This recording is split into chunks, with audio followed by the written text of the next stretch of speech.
magsimula na sa ating gawain. Kayo po ay magsitayo. Ayan. Before tayo mag-worship, mga paalala para sa maayos sa pagsamba.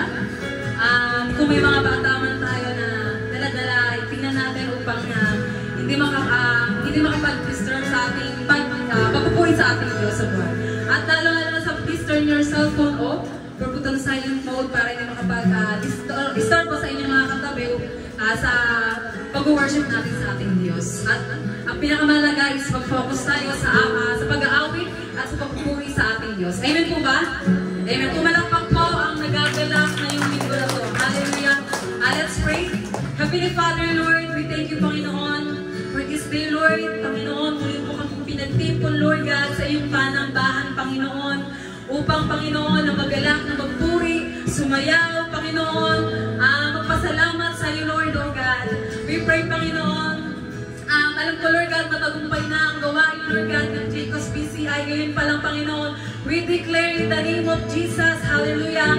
At Lord, we pray, Panginoon, sa mga darating pa, Panginoon, ng aming mga kapatid, Panginoon. Ingatan mo, Panginoon, ang kanilang kanya upang, Panginoon, makarating sila ng ligtas at makasama namin sa pagpupuri at pag-aawit para sa iyo, O God. At Lord, ay ibibigay namin ang best sa papuri para sa iyo, Panginoon.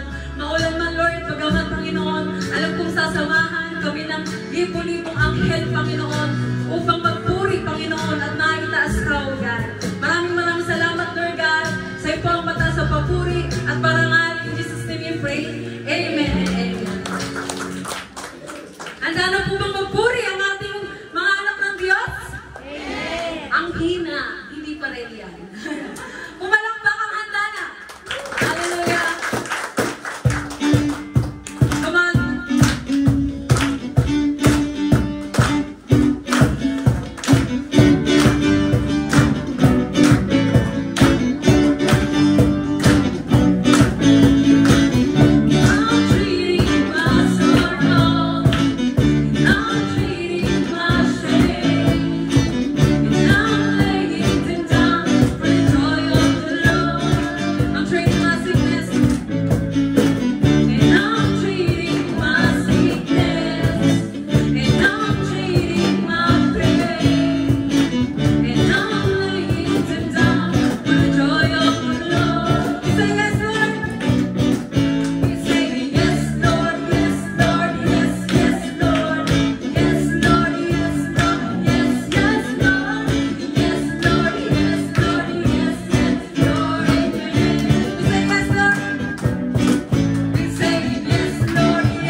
Yes, Lord.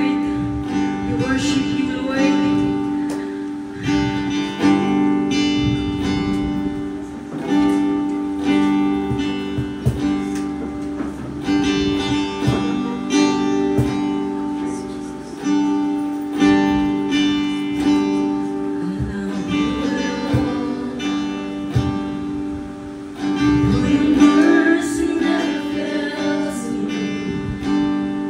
All my days I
Ayon sa Tito, chapter 3, verse 6 to 8.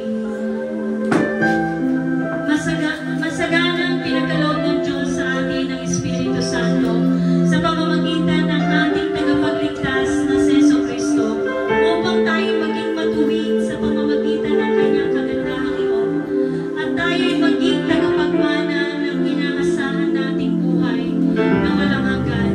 Mapagkakatiwalaan ang aral na ito. Kaya't ang nais ko ay buong tiyaga mong ituro sa mga nananalig sa Diyos upang ilahan nila ang kanilang sarili sa paggawa ng mabuti na siyang karapat-dapat at pakipakinabang sa mga tao. Tayo pong lahat ay manalangin.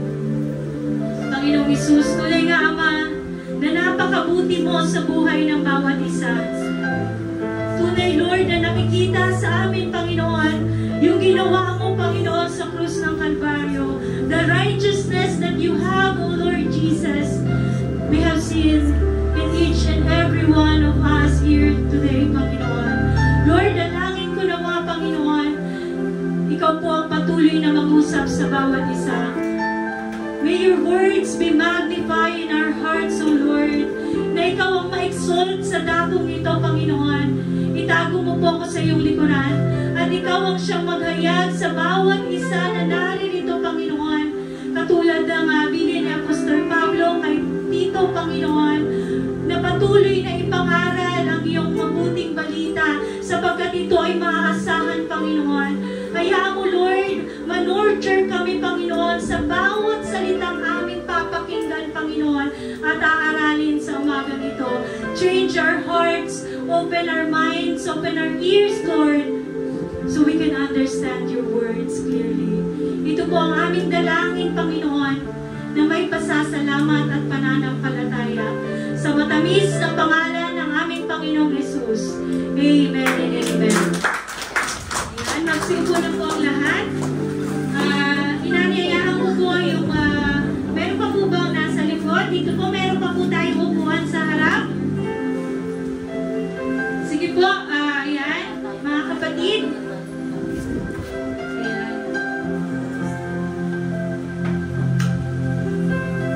Kumustahin mo naman ang iyong katabi. Sabi mo, kumusta ka, kapatid? Tunay nga napakabuti ng ating Panginoon. Amen po ba? Ayan. So, pwede ko bang ma-request ang mga bata dito po kayo sa loob para makaupo ang ating mga ate na nasa loob ng sige po, yung mga bata po, pumasok po sa loob ng children's room at huwag pong mag-iingay para po makaupo ang ating mga ate at kuya. Ayan, maraming salamat mga kapatid.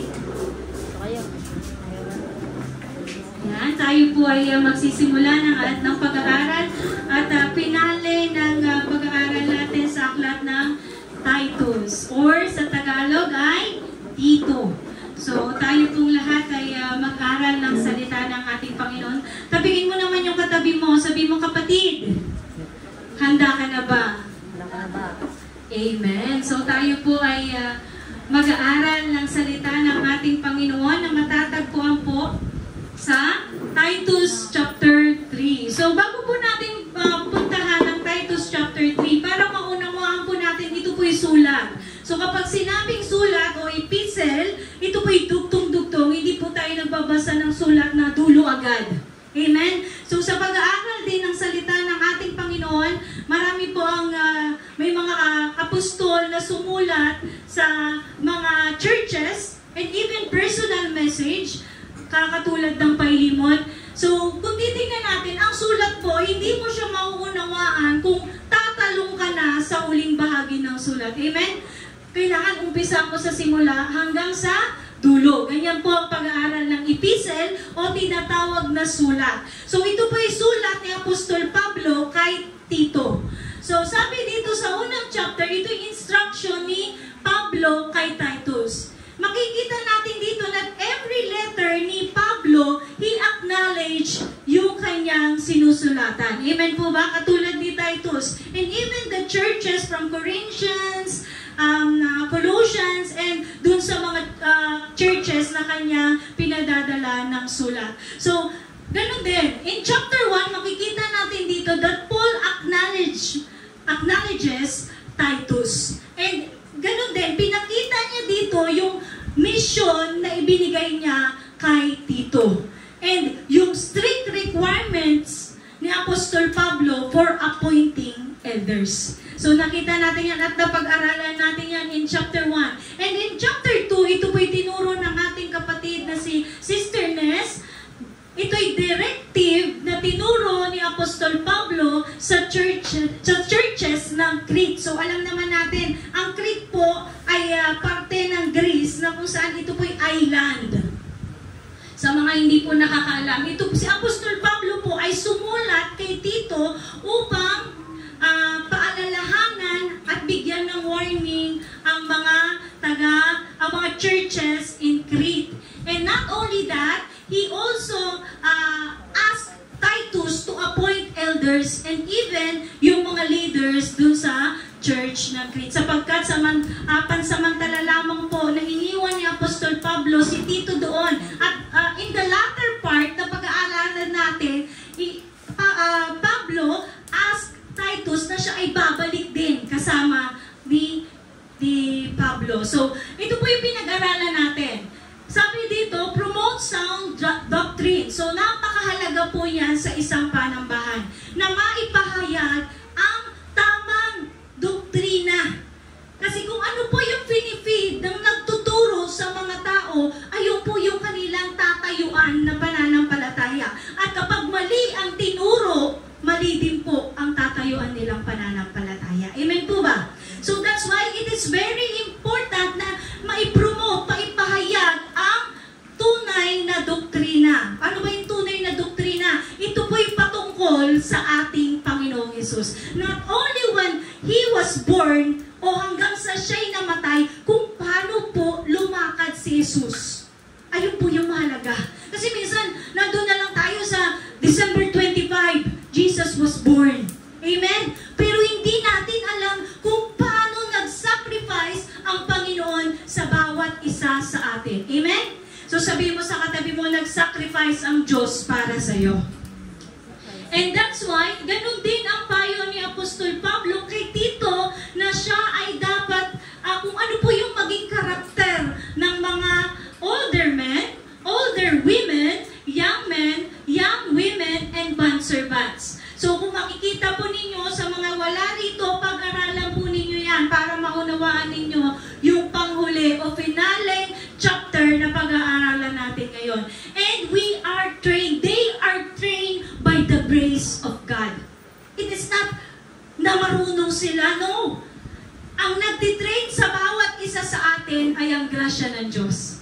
Nakakatagal tayo na sa pakikinig ng salita ng ating Panginoon at pag-aaral ng salita ng ating Panginoon, hindi dahil magaling tayo, kundi dahil sa grasya ng Diyos. Amen? Sabihin mo sa katabi mo, dahil sa grasya ng Diyos. Amen? So that's why we are trained by the grace of God. At ganoon din sa mga sinabi na karakter ni Apostol Pablo, dapat maging karakter sa loob at labas ng panambahan. Kasi bakit? Hindi ka lang banal sa loob ng simbahan. Maging sa loob ng tahanan mo, dapat mai-practice kung ano ang tunay na paglakad bilang isang Kristiyano. Christian is not title. It is living how Jesus lived. Amen? Hindi yun, uy, Kristiyano ako, mapakatoliko ka man, born again Kristiyano, ano pa mang relihiyon na tinatawag na Kristiyano. Ang totoong Kristiyano ay hindi lamang nakikinig ng salita ng Diyos, ito'y nagsasagawa ng salita ng Diyos. Amen po ba? Amen. So sabi po dito, but then, hindi po tayo perfecto. We also sin. But then, we do not continue sinning. That is the grace of God. Para maunawaan po ng mga bago. Hindi porket Kristiyano ka, hindi ka na nagkakamali. Perfecto ka na. Pasimba-simba ka pa naman. Kaya nga nagsisimba kasi nais natin at nais ng Diyos para sa atin na mabago ang ating buhay. Amen? Kasi nakakunote na po eh. Pag nagsimba ka, kailangan required na nang mabait ka. Natatawa si brother dyan, no? Kasi yun po yung connotation. Naglilingkod ka. But we are not perfect. Sabihin mo sa katabi mo, hindi ka perfecto. Pero ang Diyos mo ay perfecto. Amen. Amen? He can change us. For us, it is difficult na mabago yung sarili natin. But the Lord is good. Katulad ng inawit kanina. You've been so good to me. Diba? Napakabuti ng Diyos pag sinabi mong being, that is present, perfect, continuous. Amen? Perfect siya at continuous na magiging mabuti ang Diyos sa buhay natin. Kahit sabihin mo sa katabi mo, kahit masama ako. Kasi kahit makasalanan ako, the important here is not what we do, but what Jesus did for us.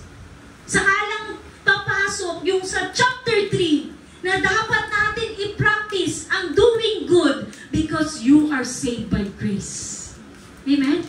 It is not because you are good, but because God is giving us His grace para makagawa tayo ng mabuti. Kasi siya ay mabuti. Amen po? Sabi mo sa katabi mo, mabuti ang Diyos. Mabuti ang Diyos. So ngayon, tayo po'y mag-aaral na sa chapter 3, which is the finale ng sulat ni Apostol Pablo kay Tito. Paul's reminders and final remarks dun kay Tito para sa mga churches in island of Crete. So, dito sa finale, meron tayong 5 pag-aaralan. Maiksi lang po ito. Actually, it is 15 verses lamang po. But then, himay-himayin natin. Una, remember the right attitude, sabi ni Apostol Pablo kay Tito. Remember the old life. Remember the great salvation of God. Remember the things to avoid. And remember the teaching of doing good. So yan po ay nakapaloob sa chapter 3. Yan palang busog na tayo. Amen? So kung titignan natin yan, isa-isahin natin yan. Una, remember the right attitude. Sabi dito ni Apostol Pablo kay Tito, na ito po'y dapat maging ugali ng mga Kristiyano. Sabay-sabay basahin, sabay-sabay sabihin nga, dapat maging ugali ng mga Kristiyano.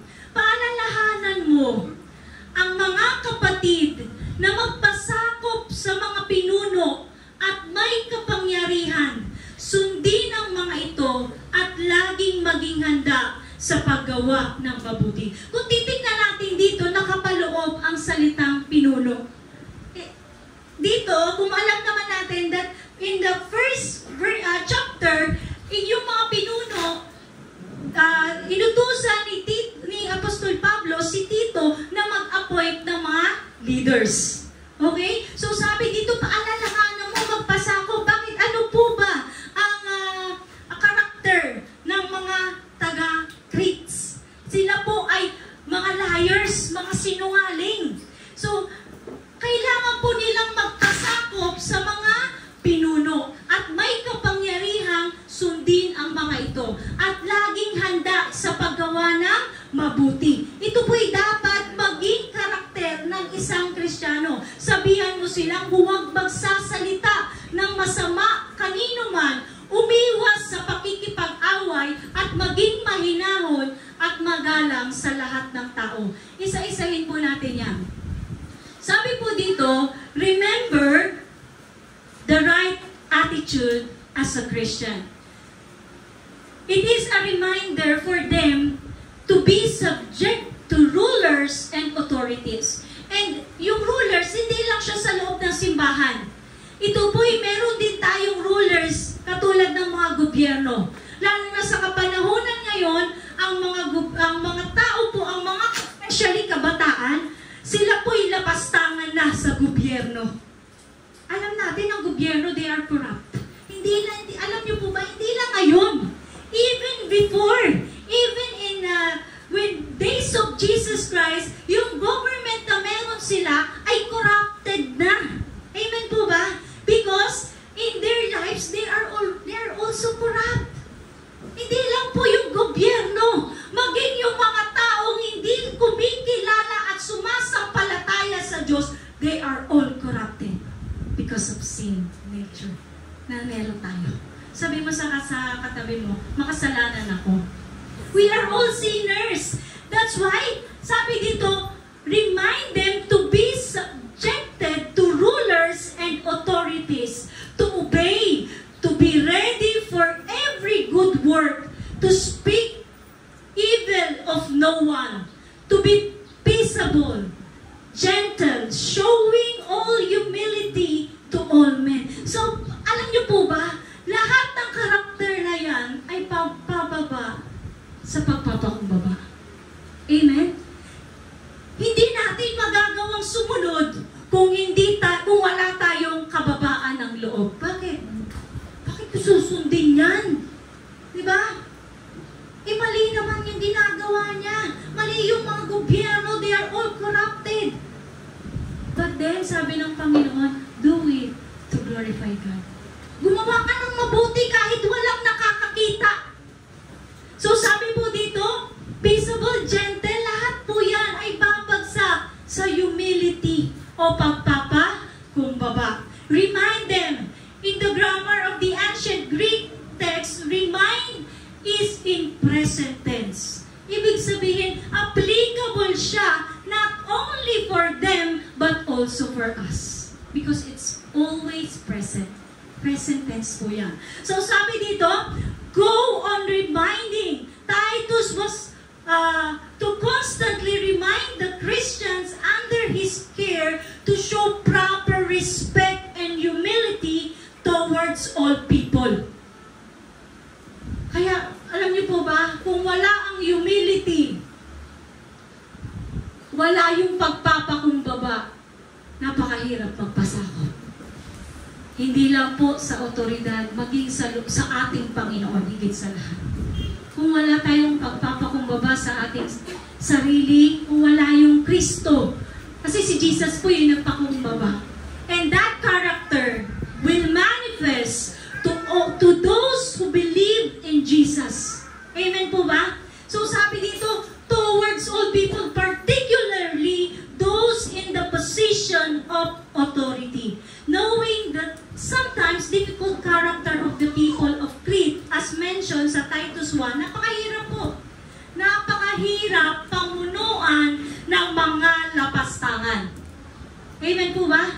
Napakahirap nung binigay na atang ni Apostol Pablo kay Tito. But then, meron bang imposible sa Diyos? Alam niyo po ba, the great leaders are those who have humble hearts. Yung mga may pusong mapagpakumbaba. So sabi dito, this command to be subject to rulers and authorities has had special meaning. So kung titignan natin dito sa sumunod, sa part 2, remember all this. Bakit? Kung titignan mo sa umpisa, Paul is reminding us to be subjected to rulers and authorities. So sabi dito, para makasubject ka sa rulers and authorities, tingnan mo muna yung old life mo. Para hindi ka magmalaki. Because kung titignan mo kung ano yung posisyon mo ngayon, at na-attain mo sa buhay, lalo na kung meron kang title, napakahirap. Amen? Pero sabi ni Apostol Pablo, look back, tingnan mo kung ano ka, yung old days mo. Sabi dito, for we ourselves were also once foolish, disobedient, deceived, serving various lusts and pleasures, living in malice and envy, hateful and hating one another, for we ourselves were also once. Ako din po. Tayo din. We are once. Katulad ng mga ganito. Even may nakakakita o wala. Amen po ba? So, I encourage, sipain po, dalhin po natin sa children's room para to avoid destruction po. Ayan. Maraming salamat. So, sabi dito, this shows why Titus should remind them of the things mentioned in Titus chapter 3, verse 1 and 2. Remembering where we once were show us that the fallen nature is not so far from us. Even sa ngayon po, tingnan mo kung ano ka dati. Lahat tayo fall short sa standard ng Diyos. Ano man yung na-attain natin sa buhay, lahat tayo ay makasalanan sa harapan ng Diyos. Kaya binigay si Jesus eh. That's why Jesus has given to each and every one of us na makasalanan. Amen? So sabi dito, yung fallen nature natin ay hindi malayo sa atin kasi nandito yung fallen nature. Nasa desire natin. And sabi dito, and we need constant reminding to stay where we should be in the Lord. Kailangan, bakit pa ulit-ulit? Kasi po tayo likas sa atin na makakalimutin. At lumalabas sa human nature natin ang pride. Amen po ba? So we must be constantly reminding by ng mga naghahayag ng salita ng Diyos. It is only because of the grace given by God through our faith to our Lord Jesus Christ that we are now what we are. Amen? Kung ano tayo ngayon, dahil yan sa biyaya ng Diyos. Kung ano tayo ngayon, dahil yan sa kagandahang loob ng Diyos. So sabi po dito, noong una, tayo rin mismo ay mga hangal, hindi masunurin, naliligaw, at naging alipin ng mga makamundong damdamin at lahat ng uri ng kalayawan. Naghari sa atin ang masasamang isipan at pagkainggit. Tayo'y kinapopootan ng iba at sila'y kinapopootan din natin. Because that's the human nature. Amen? Sabihin mo, meron pala ako noon. Ganun pala ako in the past. And even, hindi lang past, nagmamanifest pa rin yan sa kasalukuyan until the completion ng pagdadating ng ating Panginoon. We will be complete pagdating ng ating Panginoon. Tingnan mo yung katabi mo. Imperfect yan. Perfect ka. We are all imperfect. Lahat tayo imperfect. Amen po ba? Walang perfecto sa atin. When you look yourself in the past, tingnan mo yung buhay mo dati. Ano ko dati? Ako pag nakikita ko kung ano ako dati, I'm a gangster. I was a gangster. Nakikipagbanatan po ako sa jeep. I promise. That's true. That, hindi ako alam ni Mama. Kasi sa bahay, kilala ko rin, pero sa labas, andun po ako sa oval. Secret na kung nyaring umiinom ng soft drinks, pero ang laman ay alak. Yes, that's true. No, pinatawag daw ako sa office, sabi ni Mama. We are not perfect, but the Lord that we have, and we accepted, He is perfect. Tingnan mo kung ano ka in the past, para makalapit ka sa Diyos. Not to dwell in the past, but to step on it para makalapit ka sa Diyos. Telling sa sarili mo, Lord, I need you. Sabi mo sa katabi mo, Lord, I need you. Kailangan natin ng Diyos. Amen?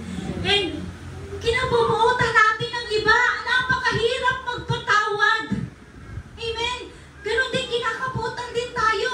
Because of the nature, fallen nature. Because we are all sinner. And they are also sinner. Pag nag-clash po yan. Diba? Away na. Kasi parehong makasalanan. That's why we need the Lord. And sabi dito, remember the great salvation of God. Alalahanin natin. Kung titignan mo yung past mo, sinabi ko, look back, di ba? But do not dwell. Huwag kang manatili in the past. Kasi makukulong ka in the past. Parang ang lumalakad ng walang. Lumalakad ka sa loob lang ng rehas. Wala kang kasiyahan. Kasi nakakulong ka. Pero bukas naman yung pinto. Sinong nagkulong? Sarili mo din. Because you are dwelling in the past.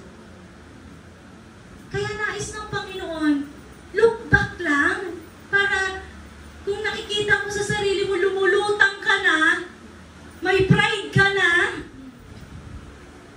lingon ka lang, ano ko dati, para makita mo yung paa mo, nakastep pa sa ground. Amen? Kung nakikita natin, because only us can analyze kung sino tayo. Nobody can judge us. But only us can judge ourselves. Bakit? Kasi alam mo yung puso mo tsaka isip mo eh. So kapag nakikita mo na ikaw ay nagkakaroon na ng pagmamataas, tingnan mo yung sarili mo dati. We are only saved by grace. Amen? Palakpakan natin ang ating Panginoon. That's why, remember the great salvation of God. Ngunit, nang mahayag ang kabutihan at pag-ibig ng Diyos na ating tagapagligtas, iniligtas niya tayo. Hindi dahil sa ating mabubuting gawa, kasi wala naman tayong mabuting gawa eh. Kahit na yung mabubuti nating gawa, kinount yan as a sin. Bakit? You're doing it for yourselves, not for God. Amen? Niligtas niya tayo hindi dahil sa mabuti nating gawa,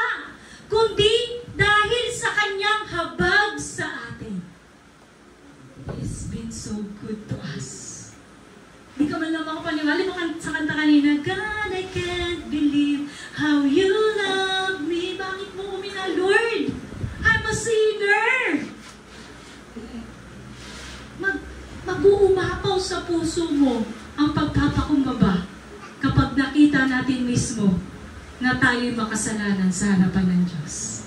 Amen? I'm a sinner, Lord. That's why I need you. Kundi dahil sa Kanyang habag, tayo'y iniligtas niya sa pamamagitan ng Espiritu Santo na naghugas sa atin upang tayo'y ipinanganak na muli at magkaroon ng bagong buhay. Kung titingnan natin, Jesus saved us and He has given us the Holy Spirit. That's why, ebidensya to that there are Trinity. There is Trinity. They are all gods. Pwede namang sabihin Diyos na lang wala na to. But the Holy Spirit is dwelling in us. And ito po yung iniwan ng Diyos. Pwede ka bang mag-iwan kung ikaw mismo yun? Nandun ka rin. Nakuha po natin. Sa mga confused pa po sa turo ng Trinity, you have to analyze each and every words in the Bible. And how apostles and even Jesus Christ recognize the Holy Spirit. Amen? Sabi dito, tayo iniligtas sa pamamagitan ng Espiritu Santo sapagkat ito'y magiging guide at iniwan ni Jesus para sa mga maliligtas. Amen? Na naghugas sa atin upang tayo ipanganak na muli at magkaroon ng bagong buhay. Without the Holy Spirit, yes, alam mo po ba, napaka-common na ngayon na confess in your mouth that Jesus is Lord and you are saved. You will be saved. Confess mo lang sa bunganga mo. But yung heart natin malayo sa Diyos, saved ba yun? No. The work of the Holy Spirit, once we accepted Jesus Christ, is working 24/7. Amen? Kumikilos siya sa buhay natin. Once you confess that Jesus is Lord and the Savior, hindi magtatapos dun. Kaya kailangan natin embrace yung endurance. Pagtitiis. Kasi kung dito, hindi tayo marunong magtiis, how can we endure? Actually, yun ay sinabi ni Jesus my yoke is easy. My burden is light. And binibigay yun sa atin. Magaan lang yung pasanin na pinapamatok sa atin to endure.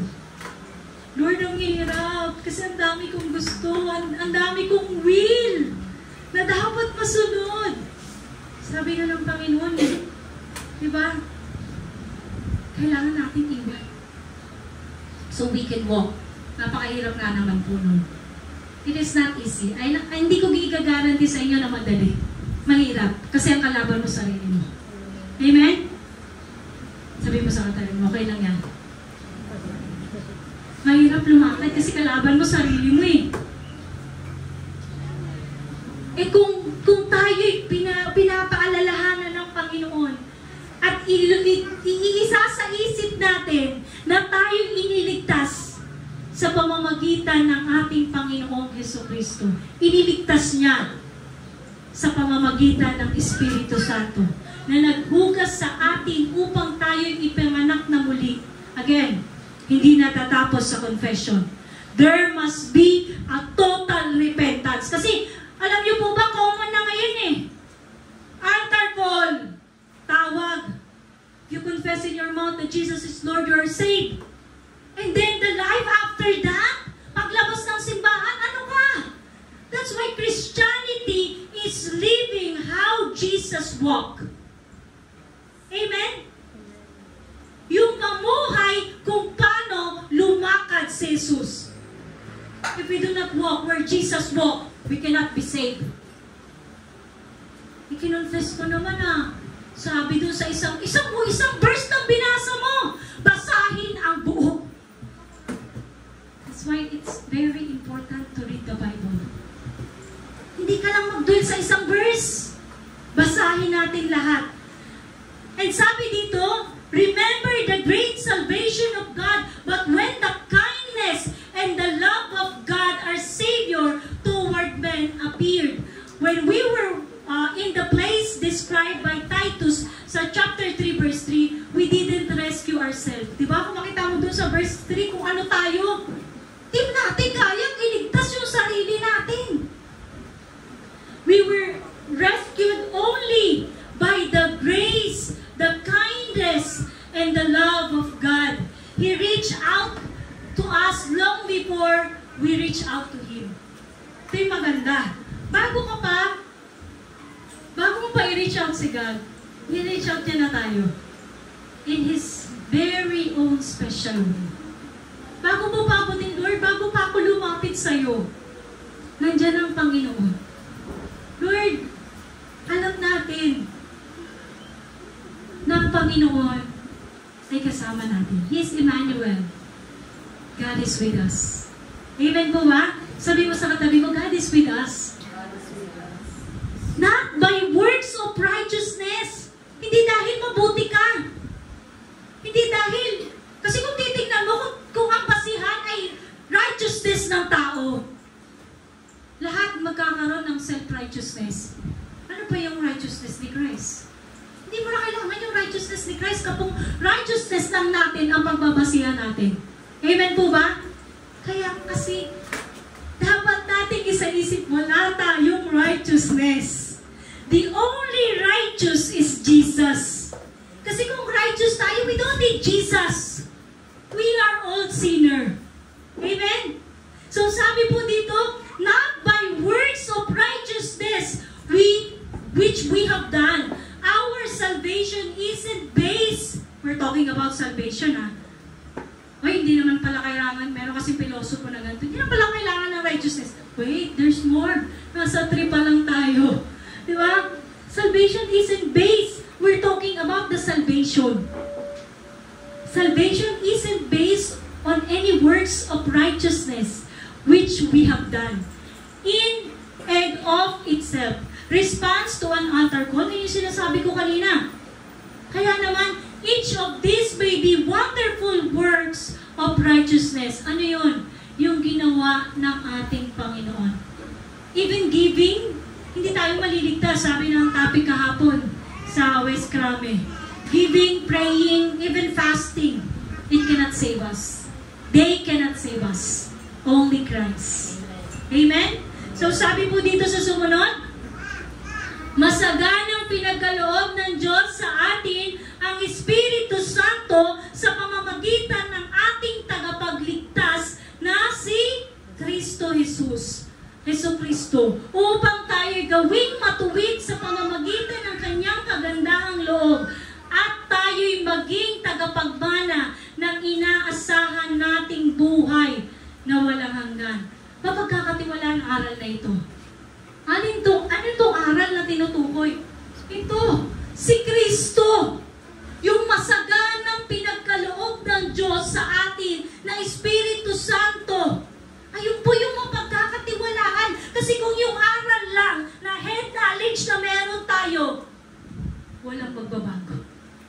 Even sabihin ko sa inyo yung buhay ko noon, buhay ko ngayon, hindi yun magmamatter Ang magmamatter yung ginawa ni Jesus Christ on the cross. That's the gospel.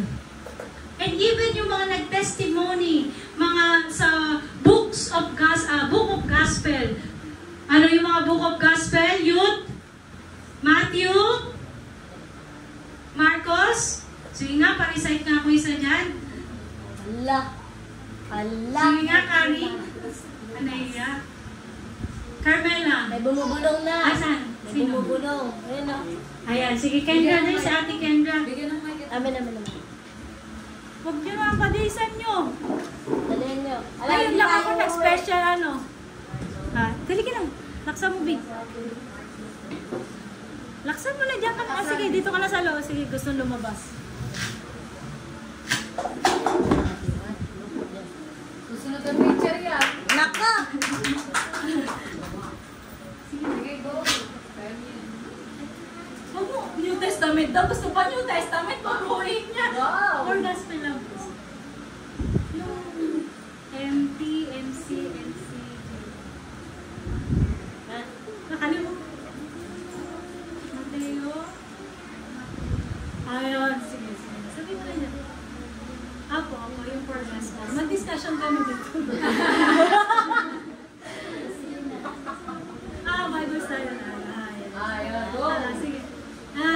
Yan. Mateo, Marcos, Lucas, Juan. Mateo, Marcos, Lucas, Juan. Yes. Gusto niyo po kompletuhin yung New Testament. Ayan. Yung four gospel po, it's Mateo, Marcos, Lucas, and Juan. So kung makikita natin dyan po, ibinahayag yung kwento ng paglakad ng ating Panginoong Jesucristo. So, mapagkakatiwalaan yung aral na yun. Bakit? Yung sa mga sulat from the epistle, yung sa gawa, kasi that is the acts eh. Yung ginawa ng mga apostol. But then after that, yung mga sulat, yun po yung pagpapahayag ng ginawa ng ating Panginoon. Kung gaano kabuti si Jesus Christ, how He walked sa buhay dito sa mundong ito nung siya ay nabubuhay. Kaya, ang nais ko'y buong tiyaga mo, ituro ito sa mga nananalig sa Diyos upang ilaan nila ang kanilang sarili sa paggawa ng mabuti. Again, hindi ka magja-jump kagad sa paggawa ng mabuti. Kailangan muna ma-save. We cannot do righteous acts kung hindi tayo, if we're not saved. Amen? Kung wala kang relasyon sa Jesus. Yes, kung wala kang relasyon sa ating Panginoong Jesus. It is very, and napakahirap magkaroon ng relasyon sa Diyos kung siya mismo hindi mo tanggap as a Diyos. Why do we call Him God? Pero sa buhay mo, hindi siya God. Bakit? It's not your priority. Amen? Nakuha po ba ninyo? And then, sabi dito, buong tiyaga, kaya po yung mga naghahayag ng salita ng Diyos, kailangan nilang buong tiyaga. Ayun din yung binilin ni Pablo kay Titus. Buong tiyaga mong ituro ito sa mga nananalig sa Diyos upang ilaan nila ang kanilang sarili sa paggawa ng mabuti. Kaya nakakagawa ng mabuti dahil kay Kristo. Bago ka makagawa ng mabuti, dapat alam mo muna kung ano yung ginawa ng Diyos para sa iyo. Amen po ba? So sabi dito, na siyang karapat-dapat at kapaki-pakinabang sa mga tao. Remember the great salvation. He saved us. Niligtas tayo ng ating Panginoon. The theology of Christianity is based on grace, not by works. The ethics of Christianity are based on gratitude. Kaya ka na nakagawa ng mabuti kasi nag-overflow yung pasasalamat mo sa Diyos. Amen po ba? So sabi po dito sa sumunod, pang-apat, remember the things to avoid. Iwasan mo ang walang kabuluhang pagtatalo, ang di matapos-tapos na talaan, genealogy ng mga ninuno, at mga away at alitan tungkol sa kautusan. Ang mga ito'y walang pakinabang at halaga. Basahin nga natin muli. Iwasan mo ang mga walang kabuluhang pagtatalo, ang di matapos-tapos na talaan ng mga ninuno, at ang mga away at alitan tungkol sa kautusan. Ang mga ito ay walang pakinabang at walang halaga. Amen! Iwasan natin.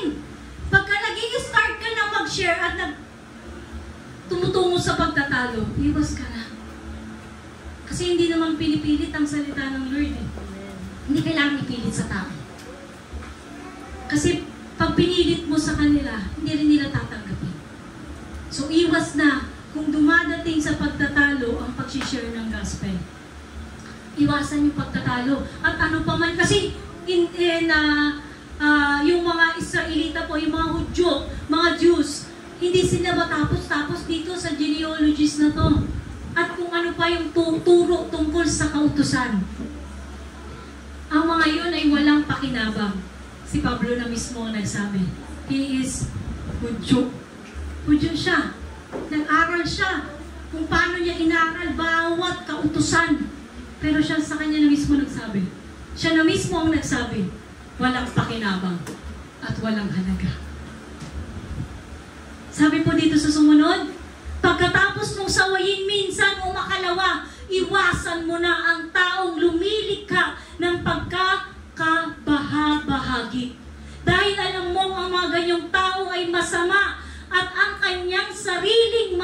kasalanan ang nagpapakilalang siya'y mali. Napakaliwanag. Iwasan mo na. Napaalalahanan mo ng isa. At makalawang beses, iwasan mo na yung taong lumilikha ng pagkabahabahagi. Hindi siya worth it. Amen? So sabi dito, avoid foolish disputes. These foolish disputes are simply unprofitable and useless. And we have to reject a divisive man o yung naglilikha ng pagkabahabahagi. And in sa pang-5 puntos, remember teaching of good, of doing good. Papuntahin ko riyan si Artemas at si Tikiko. Pagdating nila diyan, pilitin mong makapunta sa Nicopolis, doon ako magpapalipas ng taglamig. Sikapin mong mapadali ang paglalakbay ni Apollos at ng abogadong si Zenas. Tiyakin mong hindi sila magkukulang sa anumang pangangailangan. Again, nabanggit na naman si Tychicus at si Artemas. Sila po ay mga tagadala ng sulat. Sila po yung inutusan ni Paul na magdala ng sulat sa church o even sa individual. Concludes Paul's letter to Titus to send the greetings of love from other Christians to the churches on Crete. Paul instructs Titus to provide assistance of 2 believers and ask him to make plans to visit. Kasi alam naman natin, hindi mananatili doon si Tito. Diba? Sabi niya, this conclusion suggests that Paul's letter is meant to read hindi lang ng isa, hindi lang ni Titus, but to all the local churches on Crete. Si Tychicus and si Artemas, alam naman natin, na-mention yan doon sa pinag-aralan natin, di ba? From Colossians to Philemon. And now, na-mention din siya dito sa aklat ni Tito.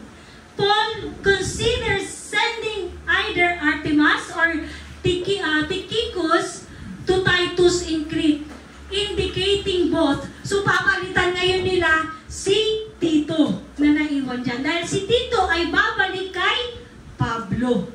So, huwag niyo pong kalimutan si Tychicus at si Artemas. Sila po'y mahalagang bahagi sa buhay ni Paul sa pag-share o spread ng gospel. Amen? Si Tychicus. Kilala mo ba yun? So, Artemas is only mentioned in context, ayan, sa Titus chapter 3 verse 12, where Paul suggested he might replace Titus in Crete. And dito po sa ating last verse, sabay-sabay basahin ng malakas. Turuan mo ang ating mga kapatid sa pananampalataya na hindaan ang panisasali sa paggawa ng mabuti upang makatulong sila sa mga nangangailangan at maging kapag-ipanginabang. Pinakumusta ka ng mga kasama ko ito. Kumusta mo rin kami sa lahat ng kapatid sa pananampalataya na nagmamahasaan. Naway sumay lahat ang pagkakao ng Diyos. Amen! So ito'y sulat, kaya may ganyan. Kasi minsan pag nagbabasa, verses lang binabasa. Sa sulat po, simula umpisa hanggang matapos para maunawaan. So turuan mo ang ating mga kapatid sa pananampalataya na ilaan ang kanilang sarili sa paggawa ng mabuti. Pagkatapos mong mahaligtas, ano nang kasunod? Do good. Sabi mo sa katabi mo, gumawa ng mabuti. Hindi, gumawa ka ng mabuti, ligtas ka. Mali po. Kailangan mo munang masave bago ka makagawa ng mabuti. Amen po ba? Ano ka maliligtas? Ha? Ano ka maliligtas? Dahil sa Panginoong Jesucristo. Nililecturean ako dito. Hindi, kasi pabalik mo.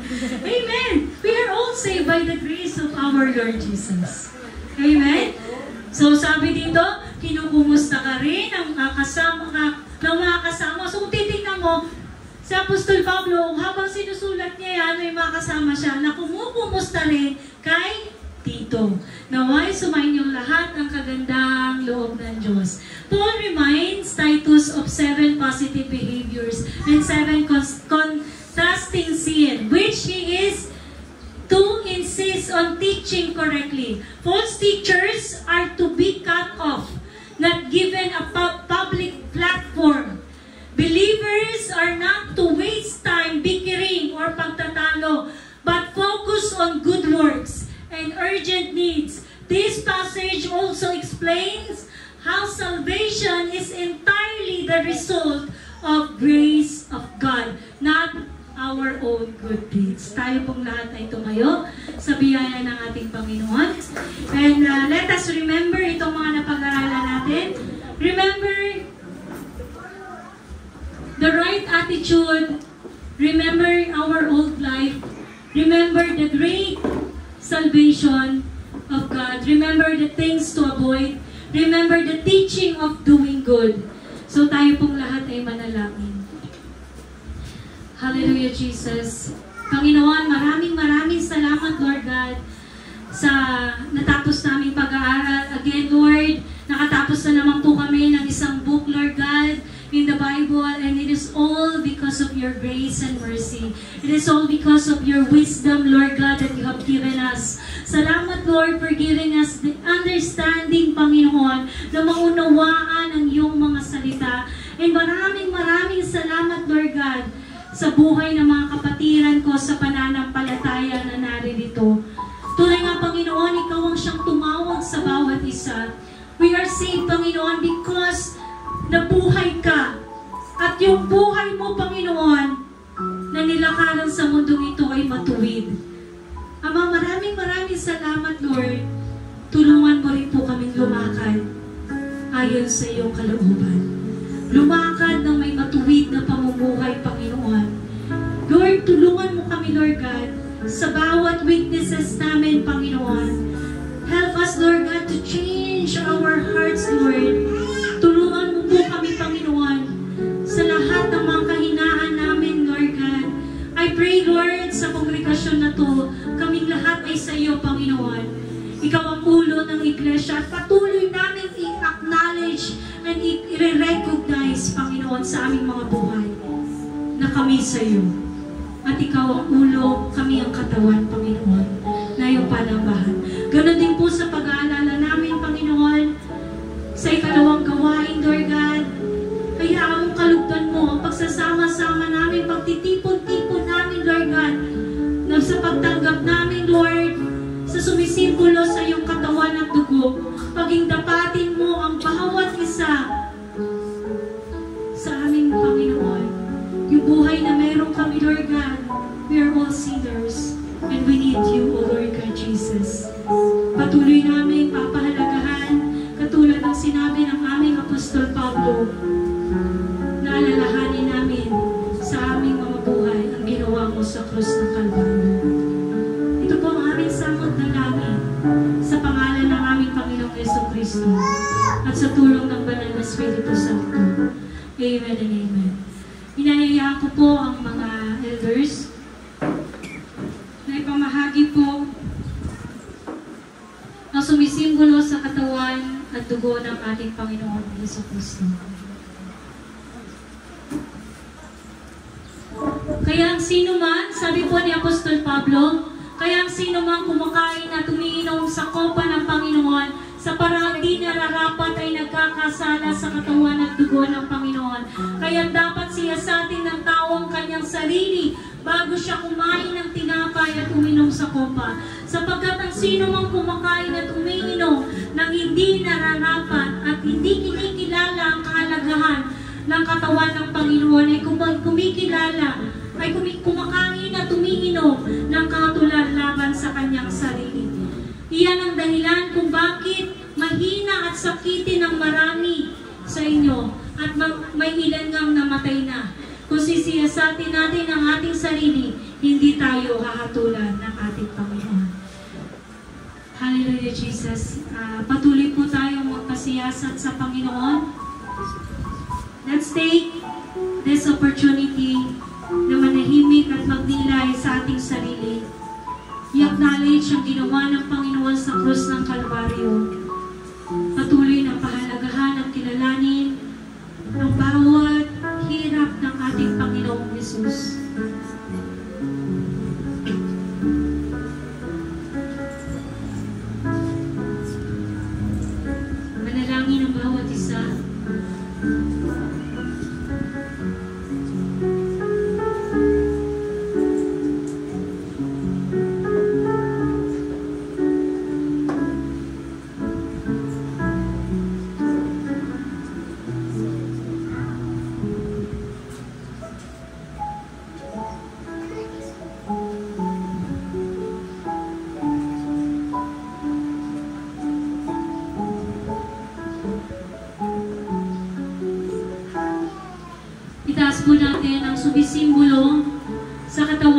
ating Panginoon. Sapagkat ito ang turo na itinanggap ko mula sa Panginoon at ibinibigay ko naman sa inyo. Noong gabi siya'y pinagkanulo, ang Panginoong Hesus ay dumangkot ng tinapay. Nagpasalamat at pinagpira-piraso iyon at sinabi, ito ang aking katawan na inihahandog para sa inyo. Gawin ninyo ito bilang pag-alaala sa akin. Panginoong Hesus, patuloy naming inaalala, Panginoon, ang lahat ng ginawa mo, Panginoon, na pagpapakasakit, Lord God, upang kami maligtas, Panginoon. And Lord, sa pagtanggap namin, Panginoon, na sumisimbolo sa iyong katawan, hayaan mo, Lord God, ng bawat isang naririto, tanggapin ka sa puso nila, sa isip nila, at sa pagkatao nila na may pagpapahalaga at pagkilala. Ama, maraming salamat, Panginoon, dahil sa iyo ang kapurihan, pasasalamat, pagluwalhati. In Jesus' name, Amen. Sabay-sabay po natin tanggapin ang sumisimbolo sa katawan ng ating Panginoong Hesus.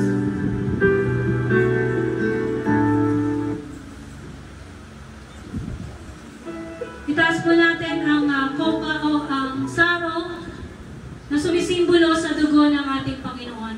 Matapos maghapunan, dumampot din siya ng kopa at sinabi, ang kopang ito, ang bagong tipan na pinagtitibay ng aking dugo.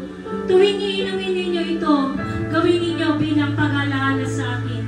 Sapagkat tuwing kakain kayo ng tinapay na ito at iinom sa kopang ito, ipinahayag ninyo ang kamatayan ng Panginoon hanggang sa kanyang muling pagparito. Let us all pray. Yes, Lord, maraming salamat, Lord God, sa bawat dugong tumanak sa krus ng Kalbaryo, sa bawat latay na natanggap mo, Panginoon, at ang itong dugo na ito ay pinagtibay, Panginoon, ang bagong tipan, Lord God, na itong dugo na ito ay once and for all, Panginoon. Lahat, Panginoon, ang tumanggap sa iyo, patuloy mong ipakilala ang kagandahang loob mo na magbabago sa matigas na puso. Maraming salamat, Lord, as we acknowledge sa lahat ng sufferings mo para sa amin, Lord God. Hayaan mo rin po, Panginoon, siyasatin mo ang aming mga puso. Sa pagtanggap namin ito, patuloy mo nawa kaming kalugdan. Sa aming pagkakaisa sa gawain ito, hayaan mo, Lord God, makita sa amin ang tunay na pag-ibig na ipinahayag ng aming Panginoong Jesucristo at sa tulong ng Banal na Espiritu Santo. Tanggapin po natin lahat ang sumisimbolo sa dugo ng ating Panginoong Jesucristo.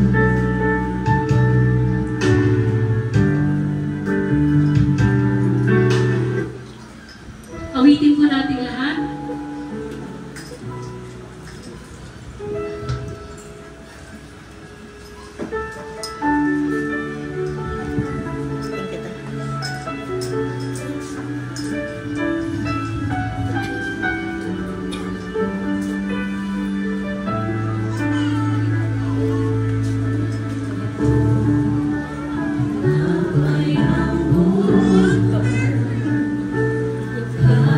Amen.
Lord, hindi lang sa pagkilala, Lord, kundi pahalagahan namin ang buhay na pinagkaloob mo sa bawat isa sa amin. Sa iyo po ang papurit parangal. In Jesus' name we pray. Amen.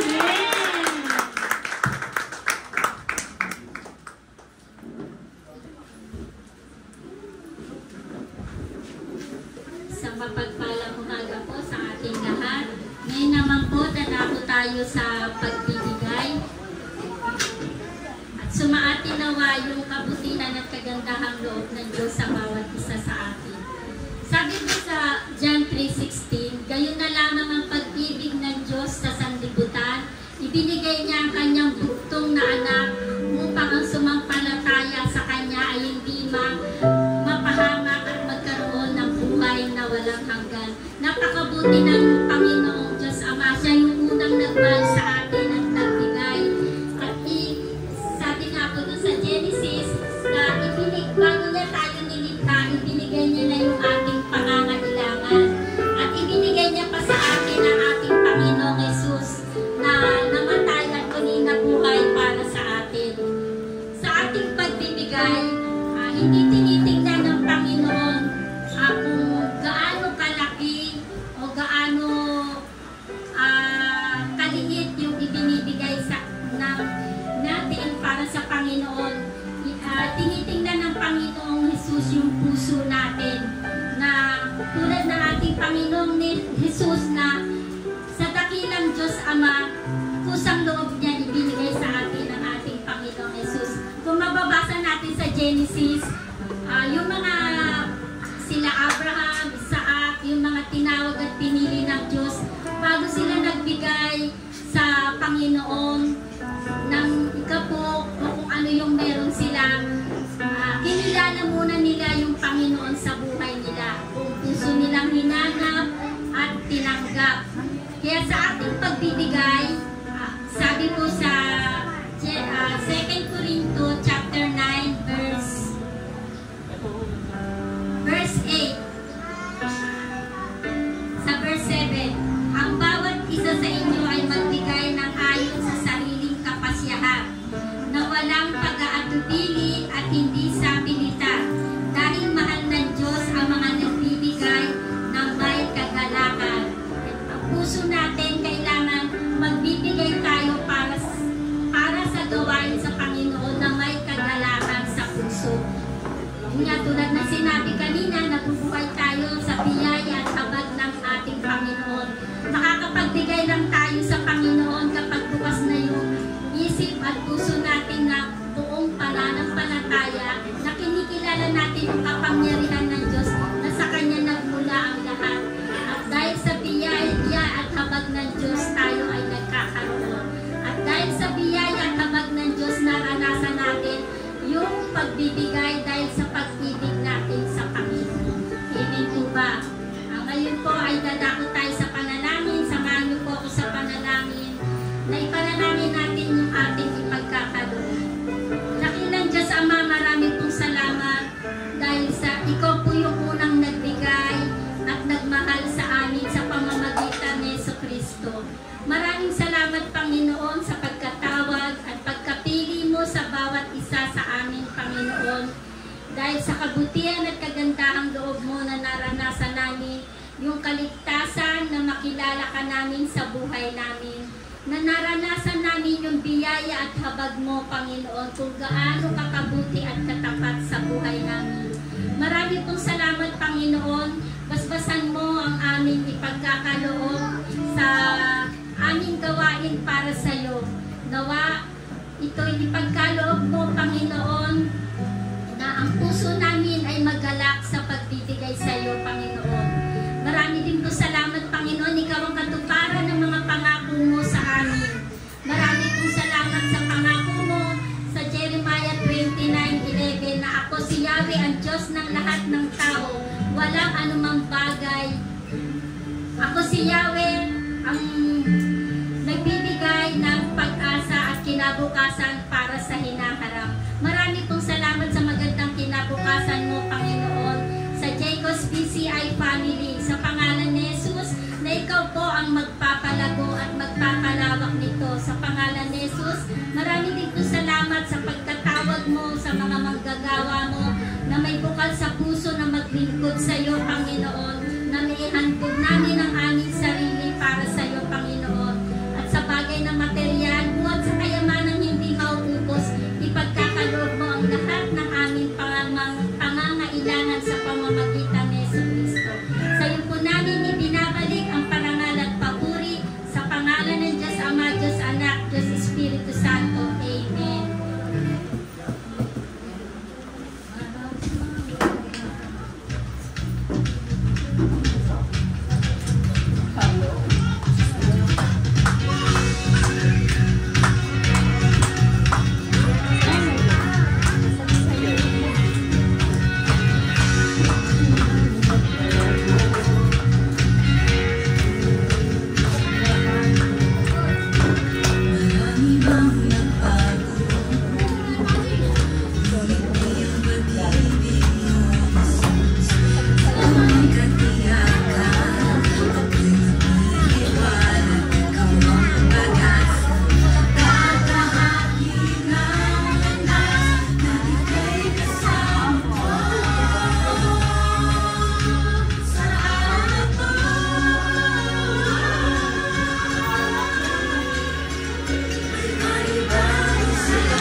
Financial reporting po tayo. Kala mo ikaw na. Sige, mag-report ka. Sabi mo ito na.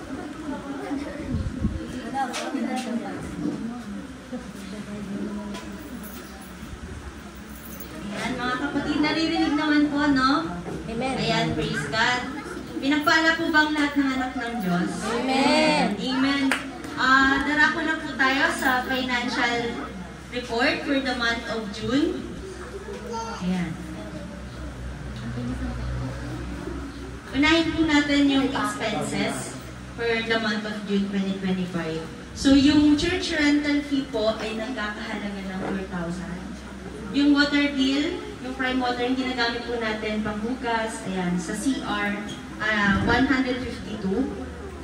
Yung water expenses po ng mineral water na provided po dito sa church, 70 pesos. Electricity bill, yung sa Meralco po, praise God, kasi 24 pesos na lamang po.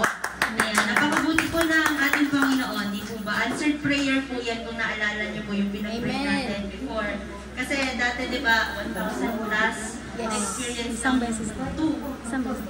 Isang beses, ayan. Umabot po ng 1,000. Pero praise God, binalik po, no? Na naging 24 pesos na lang, na usual na bill ng kuryente. Yung food expenses naman po ay 2,966. Included po dyan yung Youth Bible Study and Dance Ministry Practice kasi every Saturday nandito po sila nag-practice. Maghapon po sila. Ayan, yung lunch, yan. Yung snacks, ganun po. And yung snacks for church cleaner, ayan. Yung lunch provided din po every first week of the month or even ibang weeks po. Ayan. Breakfast provided. Ayan. Lahat naman na po ng specifically, pwede naman po natin makita rin sa hard copy natin. Kung gusto nyo pong makita, transparent po lahat, pwede nyo pong makita. No? Kung open po ang church para po ipakita yung list po, specific. Yan. Yung transportation assistance for youth dance ministry practice kasi meron po tayong mga kabataan na wala po silang kakayahan pa para mag-provide po sa sarili nilang transportation. So, kahit pa paano meron pong naipag-provide, yan, yung 230 pesos po yun. Yung love gift naman po na nagkakahalaga ng 1,700. Kagaya po ng sinasabi natin lagi, para po yun sa assistance din naman po sa ating mga kapatiran, especially para po dun sa need ng medication and yung Father's Day din po, included na rin po dyan, and any assistance for the ministry.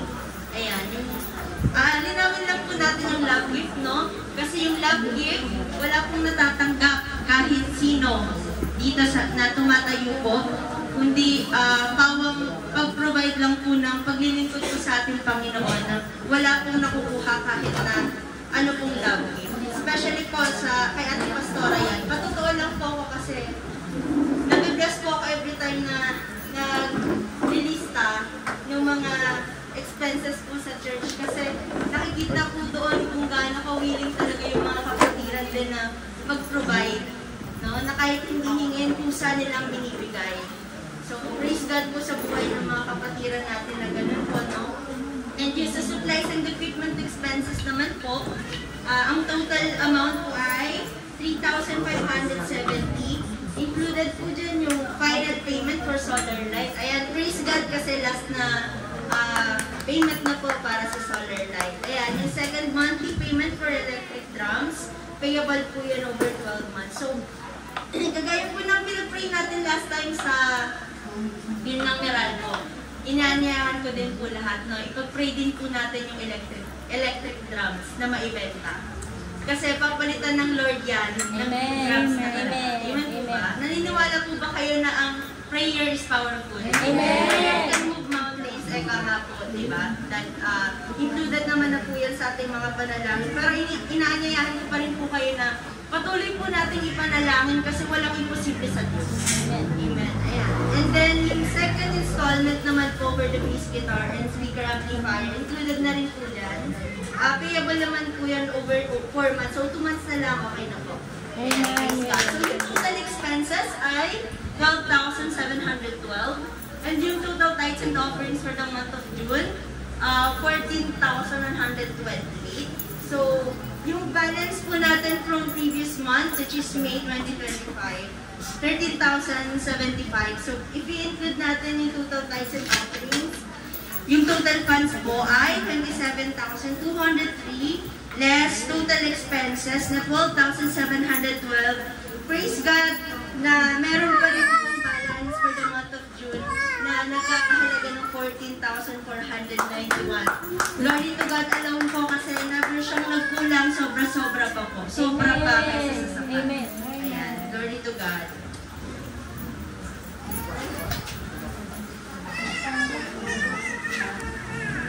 Mag-birthday. Adi, birthday. Hindi, sinis to dance rin mag-birthday. Next. Ayan, inaanyayahan ko po yung magbe-birthday ng July sa harapan po para po maipag-pray natin. Sige po, tayo po lahat ng magbe-birthday ng July. Ayan, hindi na po ako aawit dahil naulan.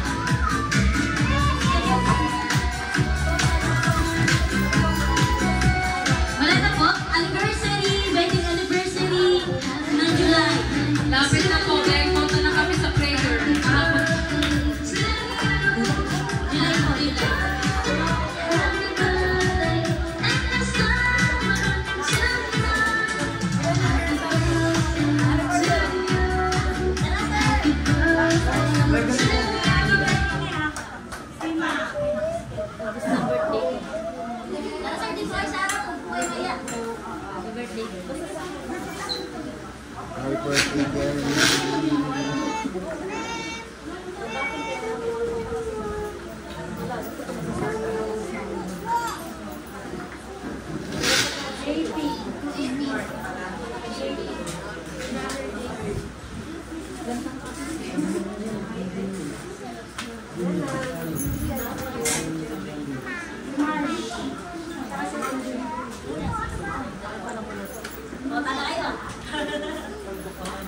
Sige po, ayan, pwede mo natin extend ang ating mga kamay.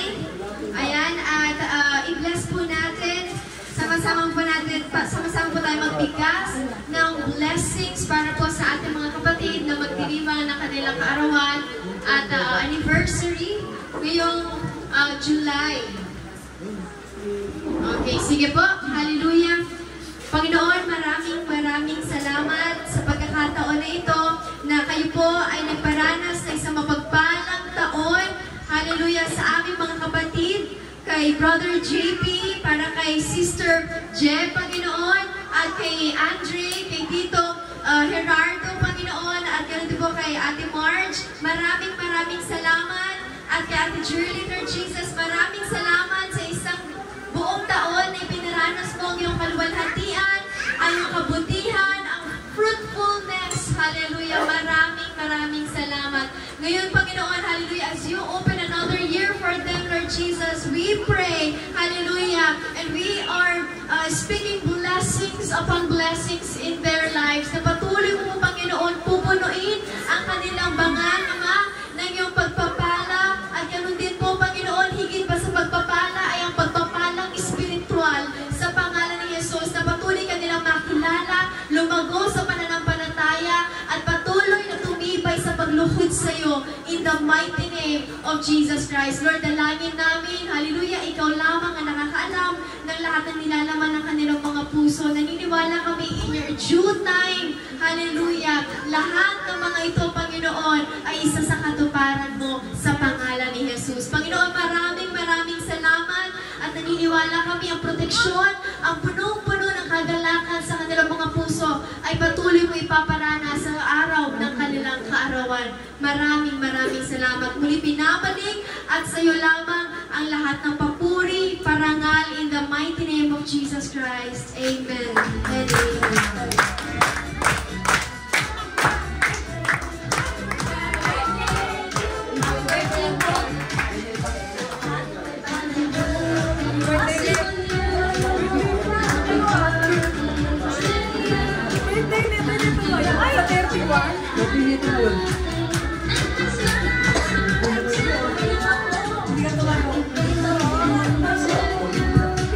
Ayan. Announcement po. Ayan. Wait, Si ate ngayon yan. Ate Marian daw muna. Kasi nasa daw tayo. Sinisa. Si Adi. Ayun po. So, weekly schedule po tayo. Next week po, mga gagamitin. Para sa araw ng linggo next week. Anong date yun? Hindi ko alam. Basta next week po. So, ang ating worship leader, Ate Mayan. So, ang ating tithes and offerings, si Sister Abby po. And sa closing prayer po, si Brother Alvin John. Yes. Thank you, Lord.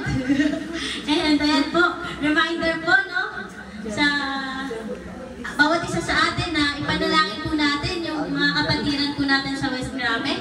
And also, yung mga pinagkatiwalaan ng ating Panginoon para sa kanyang kapurihan. And ayan, meron po tayong regular Saturday worship sa West Mirame po. Once a month. So, to be announced po muna yung schedule. So, wala pa po tayong schedule doon. And mag-announce na lang po. So,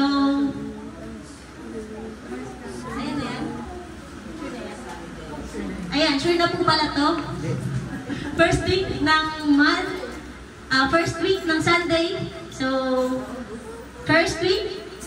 Sunday. First Sunday of the month.